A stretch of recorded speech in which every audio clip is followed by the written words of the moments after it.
বাহরুল উলুম সৈয়দুল মুনাজিরিন হযরত শাহ সুফি মাওলানা AZ M শিহাবউদ্দিন Khaled রাহমাতুল্লাহ আলাইহি, সুবহানাল্লাহ বলেন না। কেমন মানুষ ছিল উনার এক আশেক, এটা এখানকার নয়, পঞ্চগড়ের এক আশেক সবসময় ওনার দরবারে থাকতেন, সুবহানাল্লাহ বলবেন না। হঠাৎ করে তিনি বারবার আসতেন, পঞ্চগড় কিন্তু এখানে নয়, অনেক দূরে, দরবারে আসতেন। হঠাৎ করে এসে দেখলেন ওই দিন হুজুর কেবলা বড় পেরেশানির মধ্যে আছেন, জালালিয়াতের মধ্যে আছেন। হঠাৎ করে তার মধ্যে এক জজবা চলে আসলো। আসার পরে তিনি ড্রাইভারকে বললেন তাড়াতাড়ি গাড়ি বের করো। ড্রাইভার সঙ্গে সঙ্গে গাড়ি বের করলেন এবং ওই পঞ্চগড়ের মুরিদ সাথে গাড়িতে উঠে পড়লেন।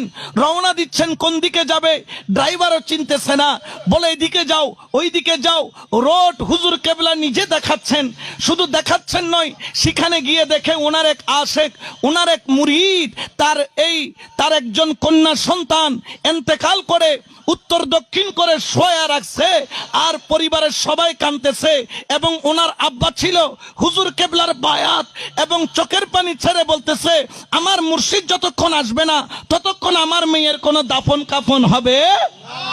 এখন মলয় সুদূর বুদুর এত আসিল, এখনো আছে মলয় হদ্দ গুণই বুধে মইয়তরে রাখি দিলে কি হইব, বেশি নয়, একটু তাড়াতাড়ি দাফন করি দো। এখন এই বলে বলে বারবার ফতোয়া জারি করতেছে। হুজুর কেবলাকে মুখে বলা লাগে নাই, কারণ তিনি অন্তরের খবর জানে কি জানে না। আগে যাইয়া মোলেরও মেরগিদে হসুয়ার সোয়ার উগ্র মসজিদে এক সোয়ারে কাফি মৌলবীর দূর মসজিদে হতো বাস ইবি কি সোয়ার মারি দিল। এক থাপ্পড়ে মৌলবী সেখান থেকে পালিয়ে গেল।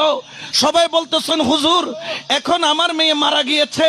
আমার হুজুর কিবলা তিনি বললেন যে কে বলেছে মারা গিয়েছে, আমার কাছে এক গ্লাস পানি নিয়ে আসো। পানি আনা হলো, ওই পানি তিনি দম পরে ফু দিলেন, এক কুলি নিজে পান করলেন, বাকি পানি নিয়ে মুর্দারের মুখের উপর ছিটায়া দিল। আমার হযরত মাওলানা শাহ সুফি শিহাবউদ্দিন খালেদ রাহমাতুল্লাহ আলাইহি উনার ওই ভিলায়াতের হাত দিয়ে যখন মুর্দারের মুখের উপর পানি ছিটিয়ে দিল, দেখা গেল মুর্দারের শরীরের মধ্যে প্রাণ সঞ্চার হয়ে গেল। বড় করে বলেন সুবহানাল্লাহ।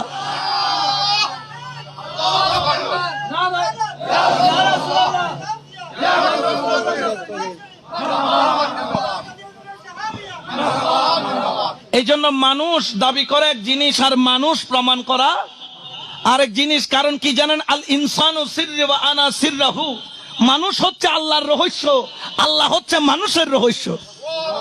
যারা এই রহস্য ভেদ করেছেন তারাই হলো ওলি আল্লাহ, আর যারা রহস্য ভেদ করে নাই তারা ওলি নামের কলঙ্ক। বলেন না, ওলি নামের